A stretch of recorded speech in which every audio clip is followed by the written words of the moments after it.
There's nothing I love more in this world than shiny Pokemon and YouTubers doing ridiculous challenges.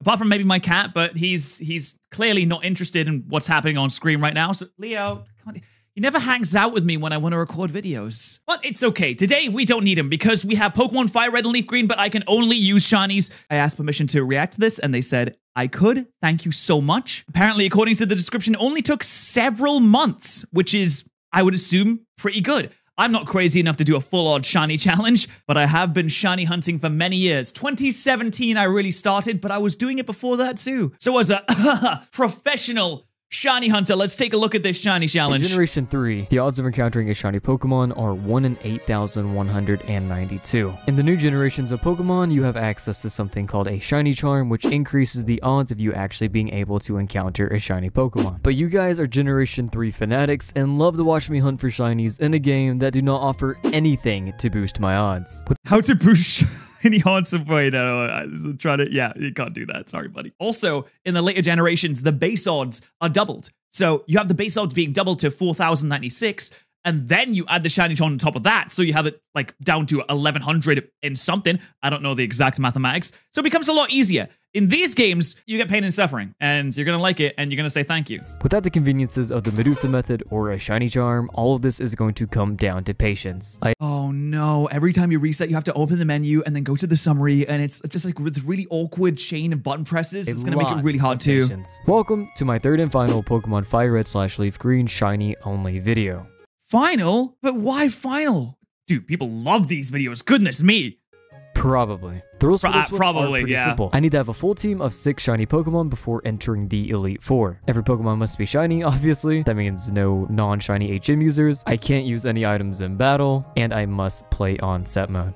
Okay, let's do some mathematics. Let's do some arithmetic. Hey Siri, what is 8,192 times 6? 8,192 times 6 is 49,152. That is the average amount of encounters that it should take to find 6 shiny Pokemon. And crikey, that is a lot. These videos take a very long time to make, so if you guys do want to see more like this, make sure to subscribe. And without any further ado, let's get into it. Here we are once again back in Pokemon FireRed. I really hope that he's keeping track of the encounters because I would love to guess how many it takes for each shiny. I would say that the first one is always the hardest. It feels like that. It's either the first one or the fourth one is always the hardest because you always have that really hard hump to get over in the middle of the run that makes you feel like you should quit. It's the moment in the anime when the protagonist is beaten down to his lowest moments. And then once you finally get over that hump, it becomes much easier and you become stronger for it. Last time I did this, I chose Bulbasaur, and the time before that, I chose Squirtle. So this time, it's time for Charmander. The downside to this is that Charmander is going to be a lot worse at early game compared to Squirtle and Bulbasaur. Resetting for Charmander was a very annoying task. I was able to get around 10 to 11 resets a minute, which honestly isn't too bad, but it still took a very long time to do. I wonder if he's playing with a little bit of speed up on, because even if you play with a little bit of speed up on, it makes the menu navigation slightly harder. Around 660 resets an hour, roughly, of course. And after many, many hours and almost 17,000 resets. 17,000? Dude, I was going to say it would take like 10K. Obviously, it would be over odds. That's over double odds. That's ridiculous. Okay, so we're already 17,000 into our what should be 49,000 for the entire run. That's not great. So because I would think it would be fun to keep track of this, I'm actually going to see if he says all of the encounters that it takes over the entire run, add them up. I don't know if he might do it in the video, but I think it'd be cool if he didn't do it in the video to do it on our own. I end up getting my shiny Charmander. Shiny Charmander does look pretty cool, but we all know its final evolution looks a lot cooler.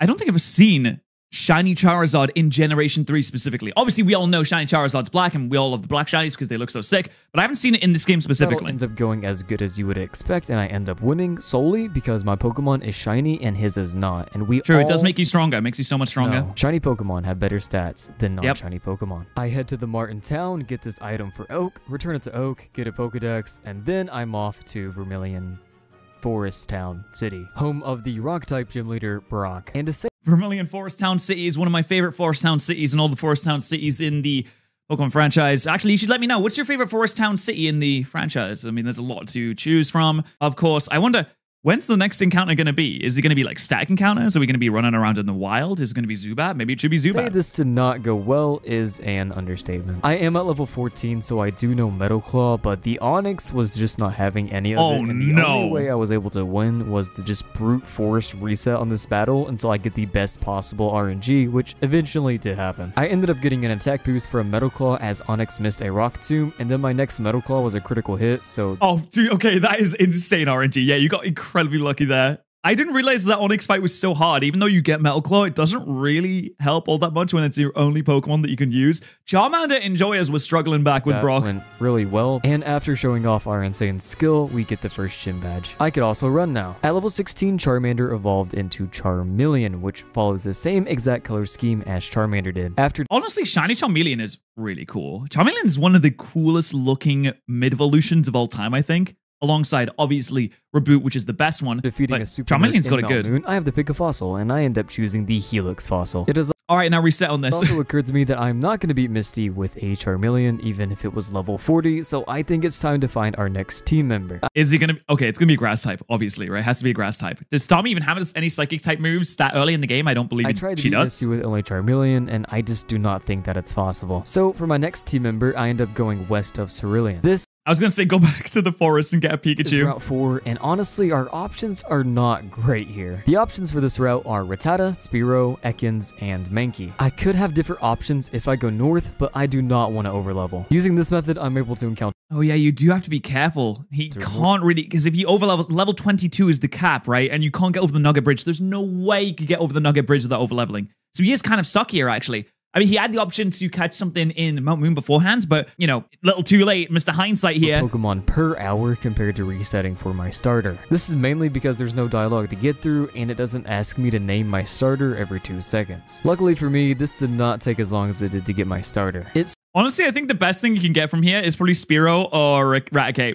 I think a level 20 Raticate has good odds at least being able to try and kill something, and Fearow might be able to do it. It took a couple weeks on and off, but eventually I did run into my next team member. Our next team member is an Ekans at level 6, which definitely isn't the best, but it will be helpful for Misty since eventually it does learn Bite, and Starmie, of course, is a Psychic type. But now that we got our second team... Oh, I wish we knew how many encounters it took. It took several weeks of on and off hunting, but we can't extrapolate that. I could give it the most creative nickname. Although I understand if you're doing something like this and you're not streaming, then keeping track of it is just an extra nightmare, and it's not super important. So I get it. I could think of, and we can continue. Once again, the gym fight was not easy at all. Our starter is basically useless here, so I have to completely rely on Ekans. The only upside is the fact that I have Glare and... Dude, she was spamming potions there. Was that Recover? It might have been Recover. Which can be good for paraflinching, but of course I have to get lucky for that to even beat. No, you can still do it. I think you can still do it. I mean, with the power there's a good chance. Remotely a possibility. And Smoke Screen? Oh, yeah, you're locked in. And when Snake got knocked out, I couldn't even rely on Smoke Screen because Starmie had Swift, and even though it's not super effective, it was more than enough to take me out. But eventually, forgot about Swift. Just like hunting for shinies, if you reset enough, you will get lucky. This battle specifically highlights how broken a Paraflinch combo was in Generation 3. I end up using Glare on Staryu and taking it out with a critical bite, and of course last up is the Starmie, where I barely survive an attack with only 3 HP, paralyze Starmie, and then just spam bite. And Starmie, I mean, Misty is fuming. Misty is raging. She's like punching walls right now. She's so mad. For some reason, it ends up working out pretty well. And she hates snakes. She's gonna go out into that route and exterminate all the snakes that live there. Now with Misty out of the way, we get the Cascade badge, and we can make our way to Bill. Bill's a Clefairy, so I unclefairy him. He gives me a ticket, and bada bing bada boom, I am in the next town, city thing. What do you think he did as a Clefairy? I mean, he could use moves, right? I think he was just using Metronome on a wall just to see what happened. I mean, he's probably bored. I don't think he could reach the door handle, so I don't think he could go outside. Arrive at the SSN where I could get the... Oh my god, that's why he didn't ask for help from anyone else. Because he couldn't open the door. It's only because we barge into random people's houses unannounced that we were able to do that. Also, what was Blue doing? Did he really Clefairy himself in the time it took Blue to leave his house and the time it took us to get there? What was about 5 minutes? I know he had to battle a lot of trainers, but it didn't take that long to do. Did he? Or did Blue leave him like that purposefully? The HM for Cut, which I am not teaching my Charmeleon. And even though Snake evolved into Bigger Snake, it could not learn Cut either. The rival battle on the SSN is not even worth talking about, as I just paraflinched literally everything. And even though I get the HM Cut from the captain, Why don't more competitive players just use Power Flinch? It's clearly the superior tactic. That doesn't mean I actually have a mon I want to put it on. And even if I do end up looking for another team member, there's no guarantee that that Pokemon will actually be able to learn cut. Initially, I really wanted a shiny Diglett, but because of Arena Trap, I realized that this just was not possible. Oh yeah, that sounds like a nightmare. You can't run away from basically any of your encounters and you have to knock them out. Oh yeah, no, that would be impossible if you're playing with level caps, because eventually you would just go over the level cap and then you can't do anything. First, I didn't mind that they had Arena Trap. I just planned on KOing every single Diglett that I saw, but it was giving me way too much EXP, and I was pretty sure I was going to reach level 100 before I actually found a shiny Diglett. I may have not found a shiny Diglett, but what I did... Oh, maybe we're not playing with level caps. Maybe I misheard. I thought we were playing with level caps because you mentioned over-leveling before, but maybe we're not. Was absolutely crazy. I found a message from today's sponsor. Buy. No! If yes! you've ever used American sites to buy anything from Japan, you've probably noticed a huge price spike. The prices are so much! Is where Buy can come in and save you a lot of money. Buy is can they? service No. that places orders or bids on your behalf on Japanese shopping and auction sites and ships them straight to you without any insane price increases. This includes sites like Rakuten, Amazon Japan, and Yahoo Japan Auction. I love Yahoo Japan! Buy is super easy to use and has support for multiple languages and ships worldwide. Buy buys a product. They could even ship to my house, and I live in the world. Products from Japanese sellers, and the item is shipped to Buy's warehouse. Listen, they can even ship to Lithuania, Malta, and yes, even France. From there, it is prepared for international shipping, and it is sent directly to you. Buy also has a large variety of insurance and shipping methods. Everybody has a different situation, and Buy has you covered. So if you've been waiting to get that Pokemon game you've always wanted, now I have been waiting to get that Pokemon game that I've always wanted. That's true. now's the time. Check out my link in the description below and get 10% off your first time order from Buy. Oh, all right. 10% blanket discount on your first time order from Buy. Go get I could order so many the things. coolest things you've always wanted from Japan, and of course, thank you Buy for sponsoring this video. Eventually, Buy. I decided to hunt for my next team member on Route 6, which is just north of Vermilion City. On Okay, you don't really need a Pidgey, but an Oddish or a Bellsprout would be good. Was he playing FireRed version because he sees the Oddish? Yeah, I mean, Oddish actually would be kind of sick. I mean, Meowth would be a little bit of a letdown. 6, we could either get a Pidgey, a Meowth, or an Oddish. Again, these are not great options, but as long as it can learn Cut, I really don't care. And Oddish is good. finally, for the first time that I could ever remember, I found a shiny below odds. Assuming I did my math right, I got this at almost exactly 8,000 encounters, and it ended up being a shiny Oddish at level 15. Okay, so we have 8,000 encounters, so we're up to 25,000. We just don't know how much the Ekans took. And he said that was the first time that he got it below odds. So we can assume that the Ekans was above odds. We'll say like 10k. So maybe we're around 35,000 right now. This is my estimate on how many encounters we're at right now. We're not doing so hot on getting there under odds, but we'll see. I looked it up, and yes, Oddish can learn Cut. After paralyzing Oddish, it only took a few Pokeballs to catch it, and I ended up nicknaming it Yeah. Also, Vileplume is a super good Pokemon, so I'm actually pretty happy Yeah. I got this. Now with Oddish on our team, we're able to take on Surge, who leads off with a Voltorb at level 21. Voltorb goes down with only 2 bites as Surge sends out his next Pokemon, which is a Pikachu at level 18, who takes a lot of damage from bite. Surge then goes for a Super Potion, bringing Surge's team is really funny because he has a lot of Pokemon that are just like under Misty for some reason. back up to full HP, but a couple more Okay, we're not bites playing and with level ends up caps. going down. Last out is Raichu, so I send out Charmeleon and go for Ember, and he ends up going for a double team, which is extremely cringe, but luckily my less cringe strategy of going for Ember is enough. Imagine calling an army veteran extremely cringe. Can you imagine? He's been through the trenches.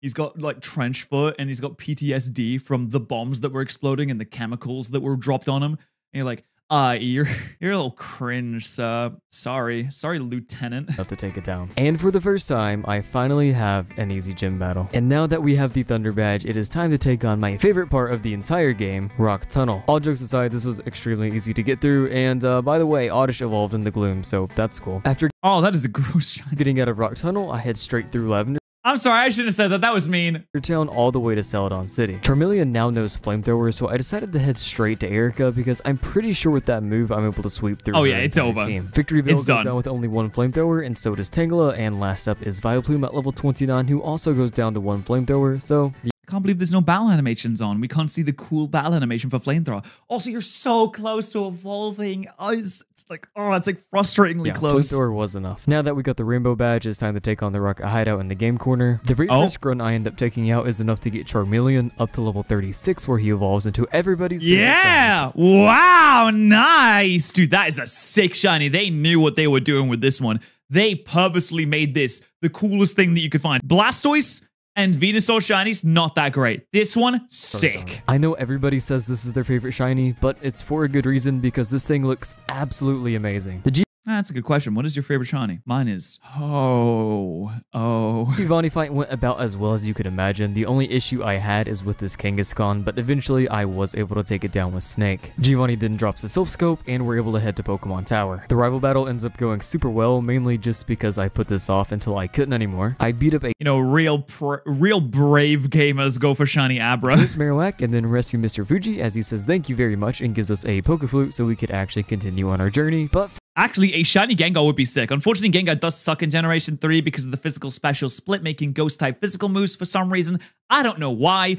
Ghosts are ethereal. They are in the air. They are spiritual. They are not a physical. They are anything but physical. They walk through walls. That's not what a physical thing does. First, I think it's time to find another team member. In Saffron City, there is a fighting dojo, and if you beat every single person inside of the fighting dojo, you get an option between a Hitmonlee and a Hitmonchan. I've never even attempted to hunt for either of these before, so I decided this time I'm gonna go for it. I ended up hunting Hitmonchan gets blue gloves, right? For a Hitmonchan instead of Hitmonlee, mainly just because of the coverage moves that Hitmonchan could learn. I definitely did not forget about the Gen 3 split stuff. This one took a very long time. I don't know why, but it took upwards of 2 months looking for this shiny on and off. Obviously, okay, I hate the fact that it does this like previously on your quest thing. I get it. It's a cool little anime feature to implement. I don't think it's a bad feature, but there should be some way to turn it off. Can you not press B to get past it quicker? I thought there was a way to get past it quicker. I thought that you could skip this somehow. I wasn't hunting 24 hours a day for this shiny, but it's still ridiculous that it took this long. And after roughly 30,000 resets... 30,000? Oh no! We're going above odds with this one, bro. We're going above. Oh no! I finally get my shiny Hitmonchan. And that is tough. I mean, it's a really nice shiny, I guess. Boxing, you have the red corner and the blue corner, so I wonder if that's why... 30,000 is making me have an aneurysm. My longest ever shiny hunt was 22,900, I think, for shiny Darkrai. This is making me want to throw up. Hitmonchan's gloves are blue. Maybe, maybe not. I don't know. I still think he's pretty cool. If you guys are enjoying this video and it's not too much effort, I would really appreciate it if you did subscribe, and if not, it's completely fine. Just let me know how I can improve down in the comments below, so maybe I could get you next time. Now, of course, I would be... That's a really nice way to ask to subscribe. Like, hey, I'd appreciate it if you subscribe. But if not, then you can just let me know what would make you subscribe. Huh? How about that? That's a cool way to ask. I feel like people who have made it halfway through the video already would probably also just like to subscribe regardless. They're not halfway through the video reading this like a reviewer. Like, oh, well, I'm not quite thoroughly convinced yet. I can't imagine a commenter that would act like that. I mean, these videos are free. But some people on the internet kind of are dicks, which is very unfortunate. Finally got my shiny. Oh, wrong nature. Reset. Jesus. Be dumb if I did not take advantage of a very strong static Pokemon, so of course I have to do the thing that makes sense to everybody. I killed Snorlax. Oh, it's Lax. What? And now I'm gonna head to Koga's gym. On the way, I decided... What? No. But it was Laxin time. Give Gloom a Leaf Stone, that way it evolves into Vileplume. I decided to do this now just because, yeah, I actually learned Moonlight, which is... That's a cute shiny. Exactly what I was waiting for. Eventually, I make it to Coughing, and he leads off with a Koga at level 37. I lead off with a Vileplume and put Coughing to sleep, and then this spam cut, and it takes a very long time, but eventually Coughing does end up going down. Next out is... It's so funny because there's so many easier ways to kill that Coughing, but you're like, no. Yeah, it's gonna cut this thing to ribbons. Muck, and we all know Koga's Muck loves to go for minimize, so as soon as I put this thing to sleep, I switch out into Charizard. I decided to spam Flamethrower here, and unfortunately Muck does set up a lot of minimizes, but somehow I end up getting lucky, and I end up taking it down anyway. Coughing. That burns pretty big. Honestly, Coughing should have a special ability where on contact with a fire type move, it immediately explodes and dies. One shot with a Flamethrower, and last out is Weezing at level 43, who ends up going down to only a couple of Flamethrowers, even though it outlevels us, which is kind of wild. Now it's time to... Oh, I just noticed that we're not not nicknaming these Go mons? back up to Saffron and take on Silphco now that we got a few more levels. Once we arrive at Silphco, of course our rival is there, and I would be pretty concerned if he wasn't. Ya is a great counter to a starter and is able to do a lot of damage to execute before I end up getting parafused, so I just end up switching out to Hitmonchan. Oh no, looks like the Patterrz on the other foot now. Oh, nice freeze though. Takes it out with only a couple of ice punches. Next out is Alakazam, and normally you would switch here 100% of the time, but for some reason Hitmonchan just decided to get a critical hit and take him out, so that was pretty cool. Hitmonchan. This goes to show, if you are incredibly skinny but have a big head ripe for the punch-in, any boxer will be able to take you down easily. And then tries to take down the Growlithe, but unfortunately he's just shy of being able to take down the Growlithe. However, if you are a boxer, do not attempt to fight a dog because you will lose. As it goes down with only a sliver of HP left, so I switch in Charizard to finish the job, and that is our rival once again. Oh, it's a good thing this isn't a Nuzlocke. Out of the way. And now it's time to hunt for our next team member, which of course is going to be Lapras. I know I got this in the last video, but I'm getting it again because it has access to Surf, Strength, and Ice Beam, which is super helpful. So, like always for these static encounters, I put everybody except one Pokemon in the box, and it is time, once again, to reset like I have no life. Okay, how many resets is it going to take to get Lapras? Honestly, I feel... Wait, this is not the fourth one. Wait, didn't I say at the start of the video the fourth one was going to be really, really hard and the Hitmonchan ended up taking him 30,000 encounters? Huh? That's crazy that I predicted that. But also, you know, now that we're over the hump and we're coming down on the victory lap, this one's going to be a lot easier. I'm going to say there's no way this one gets over 5,000 encounters. I was absolutely on the grind to get this shiny Lapras. To beat this game, you need a Pokemon that knows Strength and Surf. So this is not optional, and Lapras fills both of those roles, so I don't really know if there's any alternatives, and also I just like Lapras a lot, so I think it's a good fit. Luckily, this one did not take 2 months to do. This one took around 15,000 resets, which... Jesus, man! Why is this luck so bad? Okay, 15,000 is... Yeah, it's pretty bad. So we'll add that onto the old calculator, bringing us up to a nice and solid... We're at a nice 80,000 now. Which, of course, is above odds, but at this point, since this is like my 6th or 7th shiny-only video, I'm definitely used to it. Purple Lapras is also objectively better than normal Lapras. Ooh, how do I feel about this purple? I mean, I do wish the water types had less purple shinies and they kind of branched out to a little bit of something different. But the pinkness just seems to work well on Lapras. Welcome to the team, buddy. The Giovanni fight was so easy, it's not even worth talking about. But if you really want to watch it, here it is in 30 times speed. Vileplume is pretty much just a hard counter to Giovanni at this point, and the only issue I had was with Nidoqueen. I just had to switch out for this one, unfortunately, but I do end up winning. I think Lapras could have taken care of that, no bother. Talk to the president and he gives me a Master Ball, which I will not waste on a Pidgey. Now I head all the way back to Fuchsia City and grab the Gold Teeth, the TM for Double Team, as well as the HM for Surf. I then go give... I wonder if we're going to go Legendary hunting. Which one would he go for? I mean, he's not going to go for Articuno because he already has an Ice type. He's not going to go for Moltres because he already has a Fire type. So, Zapdos, anyone? Thoughts? Thinkers? This old guy his teeth back as he gives me the HM for Strength, and then I push this rock around to get a rare candy, which I've been stockpiling this entire time. Now I gotta go back up to Saffron to take on Sabrina, but not before I go to Celadon and get the TM for Ice Beam for Lapras. Now we reset in the game corner to get Porygon.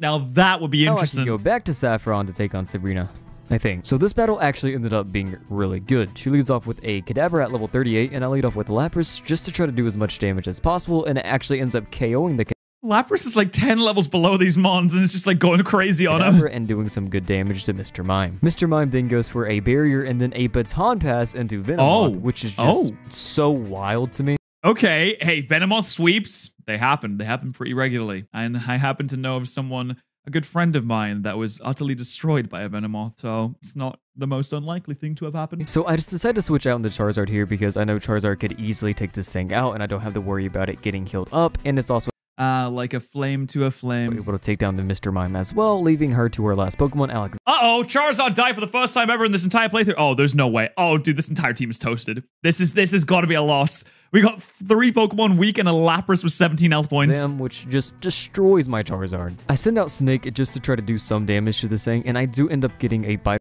Ooh, a glare there would have been so nice. Off before going down, and I decided to send out Hitmonchan next, which actually surprisingly does some pretty good damage, but unfortunately Alakazam does get healed up. Oh, the healing really. Oh, wait. If we get a sleep powder off, then it's chalked. It's a win. Then goes down to a cycle. Come on, yeah, you can do this. Get sleep, just 1 sleep powder. That's all you need to do. How many psychics could it really even have left? So I send out and I end up going for sleep powder here after taking a psychic, which does a lot of damage and almost KOs me, leaving me with only 4 HP. Luckily, that's sleep a powder dub! does connect, so I do have at least a turn to figure something out. I go for Petal Dance, knowing it's probably not enough for a KO as Alakazam gets woken up by a full heal. But luckily for me, Petal Dance is actually a critical hit, and it takes down... Oh, this is the strongest Vileplume that has ever existed. This... Maybe shinies do give you better stats. I guess that went as well as it could considering the circumstances. Next up, God gives their hardest battles to their strongest warriors, aka this Vileplume. Blaine, and I was not teaching Fly to Charizard, so for the first time ever in my entire life, I decided to go to Cinnabar Island without using Fly. Normally, you just fly to Pallet and then you surf down, or you could torture yourself by going through this ice cave that you haven't been in since you were like 6 years old because you wanted to find Articuno. Wait, I mean, I guess I could... Should I? Maybe. It took me... I'm thinking Zapdos would be a good one and get electric type. A ludicrous amount of hours to figure out where to actually go to get through this place without using Fly, and I'm never going to do it again. Anyway, the Blaine battle was no big deal. It was slightly annoying because Arcanine actually managed to take down Lapras, and Rapidash also gave Lapras a lot of trouble because Blaine just knows how to use full heal. I love watching the health bars when it's all sped up and they use potions. It's going... heals and restores and just everything he could possibly imagine. I had to send out my own Charizard to take down the Arcanine, and it honestly, Fly on Charizard wouldn't be a bad idea, looks like that is the 7th gym badge down. Only one more to go, and then Fly in Generation 3 has 90 base power, which makes it quite powerful. it is time for the Elite Four. The last gym leader, of course, is Giovanni, and I decided to lead off with Hitmonchan just to take down a few, just to switch it up a little bit instead of using Lapras for these last two like I always do. Rhyhorn and Dugtrio both go down to Hitmonchan, but unfortunately Nidoqueen is just too much for Hitmonchan to handle, so I switch out into Lapras, and then from there it is absolutely a clean sweep with Surf. Now that we have all 8 gym badges, Lapras is such a cool mon. It really is underrated. I wish it was a little bit better stat-wise so that we could use it more often, but it's really cute. out of the way, we cannot take on the Elite Four yet without finding our 6th and final team member. It's definitely going to be Zapdos. That's my guesses here. It's definitely going to be Zapdos. What can I catch that's actually strong that I could actually use in the Elite Four without absolutely breaking the game wide open, like Zapdos, Articuno, for example? After thinking about it, I narrowed it down to either Eevee or Snorlax. Maybe. I still had to take on my rival before getting to the It's not going to be Zapdos. Elite Four, so I decided to go ahead and do that. Yeah, is still a hard counter to Blastoise, so hopefully during the champion fight, nothing changes and he doesn't learn like Blizzard. You would think I would know by now, but I honestly have no idea. Also, I decided on Snorlax just because it's a really good mon that I could catch and I don't have to go through a whole bunch of dialogue or dumb animations or asking it to nickname it every single time. The only better solution, I guess time-wise, would be to find a wild one, but it might suck, so I'm good. Snorlax is definitely a lot more convenient. Like I said, there's no silly animation or nicknaming thing. All you have to do is press A and press the reset button over and over again. And but honestly, it's very good shiny. It's a very good shiny. With Snorlax's shiny, it's very nice. It has like a coat on. He has a nice bright blue coat until on. You get the result that you want. This one actually was not bad at all. It was around 9,000 resets overall before 9,000 resets, which brings our total 89,000 resets. Wow. What a that's way more than he should have had to have done. But I appreciate the patience. I respect it. I respect it a lot because I would certainly be upset if I had to wait this long to get a full team of shinies. Okay, that's not, I didn't mean to hit the button again. I didn't mean to, okay, there we go.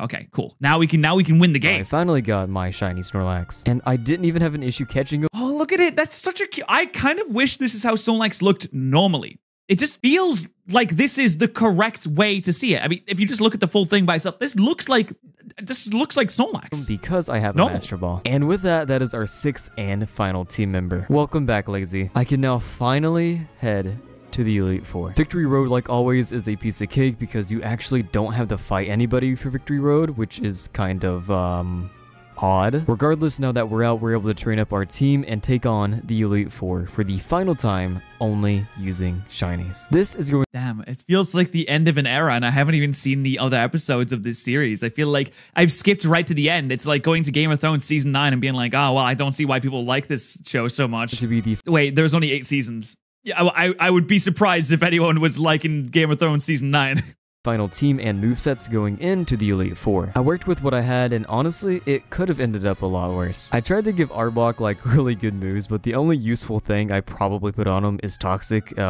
but it is weird that, I mean, at least it has Earthquake. Earthquake is very good. Actually, this makes it really good against Agatha, but the lack of Sludge Bomb is sad. The Generation 3 learn sets are not that great. yeah, I tried. Anyway, without any further ado, let's get into it. First, Okay, wait. Snorlax running Headbutt is great. I mean, Headbutt is a very good move regularly, but you don't really get the flinch chance, unfortunately, since it's so slow. Yawn is great. Rest is always usable, especially if you're not using potions. That's great. Rollout is fun. You know, if you want to have a little bit of fun, you could have given strength to the Snorlax to give it a little bit more power. But it's first all good. up, of course, is Lorelei, who sends out a Dugong at level 52, and I decided to lead off with Yeah because I thought it was a good idea, but I got crit by Ice Beam, and Yeah ends No, God's strongest warrior has been taken down already. going down almost immediately. I send out Hitmonchan next and go for Brick Break, which is enough to take down the Dugong. And next up is the Slowbro at level 52, and I really didn't know who to switch out into here, so I decided eventually on Snake. I end up going for everybody's favorite move, Toxic, as I get put to sleep because of Yawn. Unfortunately, after a couple of Surf, Snake ends up going down, so I decided to send out Lazy. I go for Headbutt here, and luckily it is enough to take it out, and Cloyster is next up at level 51. I end up going for Yawn, as Cloyster ends up setting up Spike, so I switch out into Hitmonchan once Cloyster falls asleep, and then I just end up spamming Brick Break because Lorelei loves to use full restores. Next up, Yeah, it's a shame that Cloyster has like 7 billion defense. Oh, we're struggling a little bit already. Oh no. Takes down Hitmonchan with an Ice Punch, so I send out Charizard and go for a Flamethrower, which Yeah, there you absolutely go. destroys it, and last up is Lapras. And I like how this team is built in the way where the starter has the highest level, because I always had to have my starter Pokemon at least 3 levels above all my other Pokemon, or it felt weird and wrong. Even if it was 2 levels above, I would look at my team and be like, ugh, what are you, gross. Starter's supposed to be stronger. That's how it's supposed to be. And all it took to beat Lapras was a little bit of luck and Flamethrower. And now with Lorelei out of the way, next up is everybody's favorite Elite Four member, and the strongest member, by the way, Bruno. First out from Bruno is an Onix at level 51 who gets decimated this is an easy by win. Petal Dance, and next up is the Wait a minute, did that Onix just outspeed Yeah? Hitmonchan at level 53, not as cool as mine because mine has blue gloves, but he is able to confuse Yeah and take him down. I send out Charizard next, and I honestly think I'm gonna decimate Yeah's getting absolutely used and abused in this Elite Four so this far. thing with Wing Attack, but it ends up hanging on with literally 1 HP and hits me with a Rock Oh no, wait, okay, it got burned? Wait, how did it get burned? Tomb, which lowers my speed and does half. Oh, because he was using Flamethrower. Sorry, I thought he was using Wing Attack. I did think that he was going to outspeed and rock him again since you got the speed my drop. health. At this point, I think Machamp's going to eat me alive, so I switch out into Snake here, and I get hit with a critical hit right away, and I decide to go for a Screech to lower Machamp. Oh no, wait, the Toxic, does it have guts in this? Or does it have no guard? I think it's guts, right? So maybe I could end up doing some damage with Hitmonchan. Brick Break ends up getting a critical hit here, but Machamp does take me down with a cross drop, so I send out Charizard again, knowing this thing's... Yeah, it's guts. Oh my god, there's no way. That thing destroyed Hitmonchan. Wait, it didn't get healed up, what? After Bruno lets his ace die, he sends out Hitmonlee and takes down Charizard with a Mega Kick, which is the first time in a long time that Charizard actually went down, so I just send out Lapras to finish up the rest of the battle, and that is Bruno out of the way. Next up is Nice Agatha. and easy. Agatha leads off with her most annoying Gengar at level 54 and ends up going for a double team, of course, and unfortunately Lapras isn't able to do just over half HP with Surf, so Gengar ends up getting healed up, He's and then poisoned and double team and you heal. Oh, look at his smirk. He knows what he's doing. That disgusting little smirk on his face. He knows exactly what's going it on. goes for Toxic, and it's just not looking great for me, but it gets greedy and goes for more double teams, so it's able to get taken out with only a Surf. Golbat then takes down Lapras with Air Cutter, so I switch out into Lazy. I thought Lazy would be able to take down Golbat, but I get confused, and Lazy ends up hitting itself in confusion a lot, so I had to That's switch out into tough. Charizard. Golbat goes down to a Flamethrower, and That might be the most unlucky Snorlax I've next seen, up though. is Arbok at level 56, who hits me with a Screech before Kill him with your own Arbok. going down to a couple of Flamethrowers. Next out Damn, I would say this Charizard's getting a lot of burn luck on the flamethrowers, is though. Gengar, who does a lot of damage with Sludge Bomb, but it does get taken down with only a couple of Flamethrowers, and the same thing happens to Haunter. Oh, that Blaze flamethrower. I don't know if that flamethrower would have taken out the Haunter in one shot if it wasn't for Blaze. That's the first time I've seen Blaze coming in handy in Generation 3. Definitely came in clutch there, but I'm not so sure he could do that with Lance. Lance leads off with a Gyarados at level 56, and I lead off with Hitmonchan and go for a Thunder Punch just to try to do a little bit of damage. Wait, that's how much Thunder Punch did? I mean, I know it's not stab, and I know it's got low special attack, but it's quite effective. I mean, come on Gyarados, now. that didn't do any damage because of the Gen 3 special physical split stuff, so I am able to switch out into Lazy relatively safe, and I'm able to set up a rollout, which eventually is able to take down the Gyarados. Wait a minute. Are we rolling out with Lazy right now? Okay. I see it. We're just going to beat him to death with rollouts. I see. And it's able to one-shot the Aerodactyl. Nice, I'm pretty sure if I nice. was able to move first there, I would be able to one-shot the Dragonite. Dragonite Yeah, absolutely. That thing would have been destroyed by rollout. Oh my god, I would have loved to have seen It moves that. first and takes down Lazy, and then it's able to one-shot Snake with a Hyper Beam, but not before I get a Toxic off, and Lapras comes in to clean it up with an Ice The Beam. revenge of Also cleans Lapras. up Dragonair with an Ice Beam, and he also cleans up Dragonair with an Ice Beam. And with that, Lance is taken care of, and the only battle left in the entire game is with our rival. Here Come on, we baby! go. Initially, the plan was to lead off with Snorlax, and Snorlax take down Pidgeot with a rollout, but this did not go to plan at all. I end up No, because the sand attack. Oh, that sucks. I guess you could switch them out and switch them back in. Actually, you could yawn and then try and set up rollouts, so you could rest and then yawn, try and set up rollouts.